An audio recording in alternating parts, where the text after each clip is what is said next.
নমস্কার।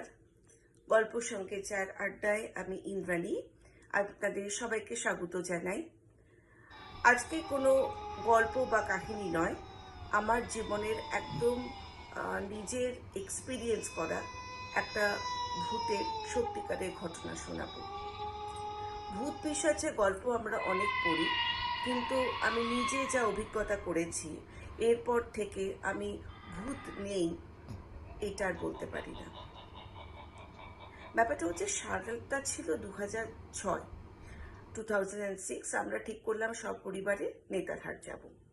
তো নেতারহাটে যাওয়ার আগে অবভিয়াসলি আমাদের কোনো একটা জায়গা বুকিং করতে হবে। তো আমরা গুগল থেকে একটা সুন্দর রিসর্ট দেখলাম, খুব পছন্দ হলো এক নজরে। রিসর্টটা আমরা বুক করলাম। রিসর্টটা খুব সুন্দর, মানে আমাদের প্রত্যেকে দেখে খুব পছন্দ হয়েছিল। আমরা যে নেতারহাট পৌঁছই প্রায় তখন সানসেট হয়ে গেছে বা হবে হবে করছে, 5:30 পৌনে 6টা এরকম বাজে। আমরা প্রত্যেকেই দেখলাম যে এটা খুব সুন্দর, একদম জঙ্গলের মাঝখানে নিরিবিলি, চারদিকে পাখি ডাকছে, দূরে সানসেট, পাহাড়, তার মধ্যিখানে রিসোর্টটা। রিসোর্টটা একটু পুরনো, মানে এটা একটু ব্রিটিশ আমলের তৈরি। বিকজ বাইরে থেকে যতটা রাজকীয় দেখতে লাগছিল, যখন আমরা ভেতরে ওখানে ঢুকলাম দেখলাম ভেতরে সেই বড় বড় ব্রিটিশ আমলের সিলিং, বড় বড় জানলা, এবং সবচেয়ে বড় কথা করিডরগুলো সরু, লম্বা লম্বা। এবং আজকের ডেটে যেরকম রিসোর্টে যেরকম পরিমাণে পর্যাপ্ত আলো ঝাঁ চকচকে থাকে, এটি ঠিক ওই রকম না, একটু আলোর রেশটা কম। বাট তখনও মাথায় ভূত ওইসব মাথায় আসেনি, বিকজ আমি এসব তখন বিশ্বাসই করতাম না। এবার হয়েছে কি, আমরা তো যে যার রুমে ঢুকে গেছি। আমি আমার পাশের রুমে আমার মা বাবা। তো কি একটা দরকারে মনে পড়ছে না, মোস্ট প্রবাবলি হ্যাঁ আমার মনে পড়ছে এখন, ওটা আমার এটা স্যান্ডেলের জন্য, মানে জুতো পরবো ঘরের মধ্যে রুমের মধ্যে, স্যান্ডেলটা মা বাবার লাগেজের মধ্যে ছিল। তো আমি ওটা আনতে দরজাটা খুলে, মানে নিজের রুম থেকে দরজাটা খুলে জাস্ট রুমটাকে দরজা লক করে দুটো স্টেপ নিয়েছি, হঠাৎ মনে হলো আমার ঠিক পেছনে কেউ যেন একটা দাঁড়িয়ে রয়েছে, ঠিক একদম আমার পেছনে। তো আমি একবার পেছন ঘুরে তাকালাম, কেউ নেই। তা আমি ভাবলাম, আমি পাত্তাই দিইনি, আমার বিকজ আমার মাথাতেই আসেনি। তারপরে মানে করিডোরটা দেখছি, মানে সরু করিডোর, তো করিডোরটা যেখানে গিয়ে এন্ড হচ্ছে তার ঠিক ওপর দিয়ে, মানে ওখান থেকে একটা সিঁড়ি চলে গেছে যেটা ছাদে যাচ্ছে, ওই রিসর্টটা ছাদে। তো মনে হচ্ছে কেউ একটা ভারী পায়ের একটা আওয়াজ ওই ওই সিঁড়ি থেকে নামছে। তো আমি ভাবলাম অবভিয়াসলি কর্মচারী বা কিছু হতে পারে, আমি অত পাত্তা না দিয়ে আমি আরো বেশ কয়েকটা এগিয়ে গিয়ে মাদের দরজার ওখানে গিয়ে আমি দরজাটা খুলতে যাব, হঠাৎ কে যেন আমার কাঁধটা এরকম ভাবে চেপে ধরেছে। যেই চেপে ধরেছে আমি সঙ্গে সঙ্গে সঙ্গে পেছন ঘুরে তাকিয়েছি, বাট অ্যাজ ইউজুয়াল কেউ নেই, কেউ নেই। আমার একটু কিরকম অদ্ভুত লাগলো ব্যাপারটা, বিকজ এরকম তো কখনো আগে ফেস করিনি। আমি কলিং বেলটা টেপাতে মা অবভিয়াসলি দরজাটা খুলে যখন ঢুকেছি, মাকে আমি বললাম, মা দেখো, কিরে বাবা, এখানে এই জায়গাগুলো খুব অদ্ভুত অদ্ভুত ঘটনা করছে, ও পায়ের আওয়াজ পাচ্ছে, কেউ মনে হচ্ছে একটা মানে আমার পেছনে কাঁধটা দিয়ে আমাকে ধাক্কা মারছে। মা বলছে ওসব মনের ভুল, কিছুই না, পুরনো বিল্ডিং তো, মানে হয়তো কিছু হাওয়া ফাওয়া গেছে, তোর কিছু মনে হয়েছে। আমি অতটা আর পাত্তা দিইনি, হতেই পারে।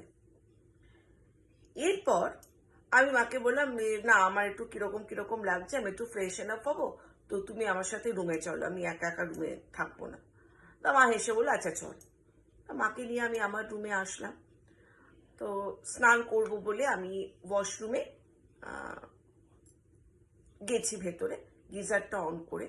এবার যখন ওয়াশরুমে বাথরুমের ভেতরে ঢুকেছি, তখন দেখছি যে বড় বড় বিশাল বড় বড় জানলা, কিন্তু জানলার একটা পার্ট না ভাঙা, এবং ওইখান থেকে পুরো ভিউ, মানে মানে ওটা হচ্ছে রিসর্টের পেছনের পোর্শনটা, যার তার পেছনে হচ্ছে জঙ্গল, পুরো জঙ্গলের একদম ঘুরঘুরটি অন্ধকারে জঙ্গলটা পুরো বোঝা যাচ্ছে।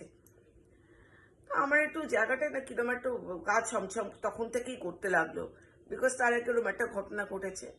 আমি মনে হলাম যে না, ভালো করে স্নান টান করে চারদিক টায়ার্ড হয়ে রয়েছি, স্নান টান করলে হয়তো একটু ঠিক হয়ে যাবে, এই মনে করে আমি এবার শাওয়ারটা অন করে দাঁড়িয়েছি। হঠাৎ বিশ্বাস করুন, আমি বলছি আমার এখনো মানে সারা শরীর আমার মানে কেঁপে উঠছে। হঠাৎ মনে হচ্ছে যে আমার ঠিক পেছনে কেউ যেন আমাকে ফলো করছে, আমাকে পুরো দেখছে। আমি মানে সেই যে উপলব্ধিটা, ভয়ঙ্কর উপলব্ধি, মানে আর না একটা কিরকম ঠান্ডা একটা হাওয়া, একটা টেম্পারেচারটা কিরকম আরো যেন কুল ডাউন হয়ে গেল। তাই এইরকম ধরনের প্যারানর্মাল অ্যাক্টিভিটিস মানে আমি কখনো আগে ফেস করিনি। আমি ভাবলাম যে হয়তো আমার মনের ভুল, মানে ওরকম না। সাডেনলি বিশ্বাস করবেন না, আমাকে মনে হচ্ছে আমাকে কেউ যেন একটা পুরো দমকা হাওয়া বা একটা কোনো প্রেশার আমাকে ওই ভাঙা জানলাটার দিকে নিয়ে যাচ্ছে, এবং ওই জানলাটা থেকে যদি আমি একবার কোনোভাবে পড়ে যাই, পুরো আমি 3 তলা থেকে 1 তলা, মানে অনিবার্য মৃত্যু আমার। আমি কোনো রকম ভাবে মানে নিজেকে সামাল দিয়ে আমি মা বলে চিৎকার করে উঠেছি। আমি একটা কাজ করেছিলাম যে আমি ঢোকার সময় আমি মানে দরজাটা আমি ভিজিয়ে রেখেছিলাম, ভেতর থেকে লক করিনি। তো আমি মা বলে চিৎকার করাতে অবভিয়াসলি মা দৌড়ে আসে, এবং আমি কাঁপছি ভয়ে। তো মা আমাকে ভেতরে নিয়ে যায়। ভেতরে নিয়ে গিয়ে মা আমাকে বলে কি হয়েছে। তাই মাকে বললাম যে মা, এই সমস্ত ঘটনাগুলো ঘটছে, আমার ঠিক খুব একটা জায়গাটা ভালো লাগছে না, আমি খুব আনইজি ফিল করছি, মাথাটা হঠাৎ করে দেখলাম ধরে গেছে, শরীরটার ভেতরটা একটা কিরকম একটা অস্বস্তি হচ্ছে। তো আমাকে মা বলল যে একটু শান্ত হয়ে বস, একটু একটু টাইম দে নিজেকে। এরপরে তো আস্তে আস্তে আমরা ঠিক করলাম যে ঠিক আছে, এবার খাওয়া দাওয়া করে তাড়াতাড়ি করে আজকে শুয়ে পড়বো। আমি মাকে বললাম, মা আমি কোনোভাবেই আজকে আমি একা শোবো না, আমি তোমাদের সাথে শোবো। আমি মা বাবার সাথেই সেদিন শুয়েছিলাম। কিন্তু বিশ্বাস করবেন না, সারা রাত্রি ধরে উপরে মনে হচ্ছে ছাদের মধ্যে কেউ যেন চলাফেরা করছে, এবং বিভিন্ন ধরনের শব্দ, বিভিন্ন ধরনের, যেন ফিসফিস করে কেউ কথা বলছে। ইভেন বিশ্বাস করবেন না, আপনাদের মানে আমি এটা বলছি, আমার ভীষণভাবে এখনো আমার গুজবাম্প হচ্ছে। আমি পর্দাটা সরিয়ে মাঝরাতে উঠে জাস্ট ভিউটা কিরকম, বা আমার কিউরিয়াসিটিও বলতে পারেন খানিকটা, আমি দেখতে পেলাম একটা সম্পূর্ণ একটা কিরকম যেন একটা ছায়া মূর্তির মতন কেউ যেন একটা দাঁড়িয়ে রয়েছে। এবং আমি পর্দাটা সঙ্গে সঙ্গে বন্ধ করে দিয়েছি। এটা আমি মাকে বলেছি যে মা দেখো, হয়তো আমার মনে ভুল। সেম জিনিস আমার মাও দেখেছে, সেম জিনিস। আমার বাবা বলল যে এই জায়গাটা মোটে আমার ঠিক লাগছে না, সকাল হলে আমরা তাড়াতাড়ি করে বেরিয়ে পড়বো। আমরা সারা রাত্রি সেদিন ঘুমোইনি, সারাটা রাত্রি আমরা ওয়েট করেছি কখন সূর্য উঠবে, সূর্য উঠলেই আমরা এখান থেকে বেরিয়ে যাব। কিন্তু সেটা অবধিও যদি হতো তাহলে হয়তো ভালো হতো, এরপরটা আরো ভয়ানক। সকালে উঠেছি, ওখান থেকে বেরিয়ে আমরা জাস্ট গাড়িতে উঠবো, তো আমার কিরকম একটা সুন্দর, ওখানে তো জঙ্গল, তাই বললাম যে নেতারহাটের জঙ্গল, এত সুন্দর সুন্দর গাছ, আমার বাগানের খুব শখ রয়েছে, গার্ডেনিং আমার খুব ভালো লাগে। তো আমি দুটো গাছ ওখান থেকে, ছোট ছোট দুটো গাছ তুলেছিলাম। গাছটাকে নিয়ে আমি আমার গাড়িতে রেখেছি। গাড়িটা যখন স্টার্ট করে আমরা জাস্ট হাফ অ্যান আওয়ারও হয়নি, খানিকটা এগিয়েছে, আমাদের ম্যাসিভ অ্যাক্সিডেন্ট, মানে গাড়িটার পুরো একটা, ওখানে একটা ব্রিজ মতন ছিল, গাড়িটা গিয়ে সোজা ব্রিজের মধ্যে থাকা, কোনো কারণ নেই। ড্রাইভার বলল যে এরকম জায়গাতে আপনারা তো মানে গাড়ি পাওয়া এখন খুব মানে দুরূহ ব্যাপার, তো আপনাদেরকে এখন ওয়েট করতে হবে। আমি ফোন করে দেখছি কখন লোক সারায়, কখন আসবে না আসবে কোনো ঠিক নেই। একটা লরি ওখান দিয়ে মানে সে উঁচু উঁচু বড় বড় লরিগুলো, সেই লরিতে করে আমরা যে উঠেছি, ওই লরিটাতে বিশ্বাস করবেন না, এত উঁচু লরি কোনোভাবে আমরা, মানে ড্রাইভারটা ভীষণ ভালো ছিলেন, আমাদের প্রচুর হেল্প করেছিলেন। তো গাছটাও সাথে আমি তখন ও একবার কিরকম একটা মনে হলো গাছটা ফেলে দিই, তাহলে না থাকুক গাছটা। তো গাছটা নিয়ে আমরা যে ওপরে উঠেছি তখন লরি যে ড্রাইভারটা সে বলল যে আপনারা এখানে বসতে পারবেন তো? আমি বললাম যে হ্যাঁ, আমরা, কারণ আমাদের ট্রেন ধরতে হবে, আমাদের তাড়াতাড়ি করে বেরোতে হবে, আমাদের রাঁচি থেকে আমাদের ট্রেন রয়েছে।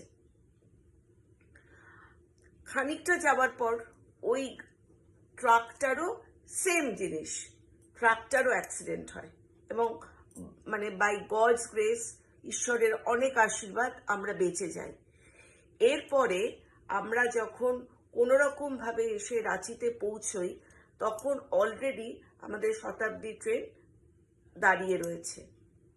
শুধু তাই নয়, গাড়ি থেকে নেবে আমি দেখলাম, আমার কিরম একটা মনে হলো, আমি মাকে বললাম, মা আমার মনে হচ্ছে না ওখানকার জিনিসগুলো খুব একটা পজিটিভ কিছু, কাজটা ফেলে দাও। আমাদের বিশ্বাস করুন, আমাদের যেই মুহূর্তে আমরা গিয়ে পৌঁছেছি ট্রেনটা তখন মানে আর জাস্ট 5 মিনিটের মধ্যে ট্রেনটা ছেড়ে চলে যাওয়ার কথা, কারণ আমরা এতগুলো অবস্ট্যাকলসের মধ্যে দিয়ে ক্রমাগত যাচ্ছিলাম, আমাদের ট্রেনে মানে রাইট টাইমে পৌঁছানোর কোনো সম্ভাবনাই ছিল না। আমি গাছটাকে নিয়ে একদম সচাপতে বাইরে ফেলে দিলাম, না এনাফ, নেব না, লেটস সি কি হয়। তারপরে আমরা ট্রেনটা পাই এবং ট্রেনটা পাওয়ার পরে ট্রেনে উঠি। ট্রেনে উঠে আমি ভীষণ টায়ার্ড হয়ে যাই এবং ট্রেনের মধ্যে আমি ঘুমিয়ে পড়ি। ঘুমের মধ্যে আমি একটা স্বপ্ন দেখি যেখানে সেম বাড়ি এবং মানে রিসোর্টটা, এবং কেউ যেন আমাকে একটা বলছে তোকে আবার আসতে হবে এখানে।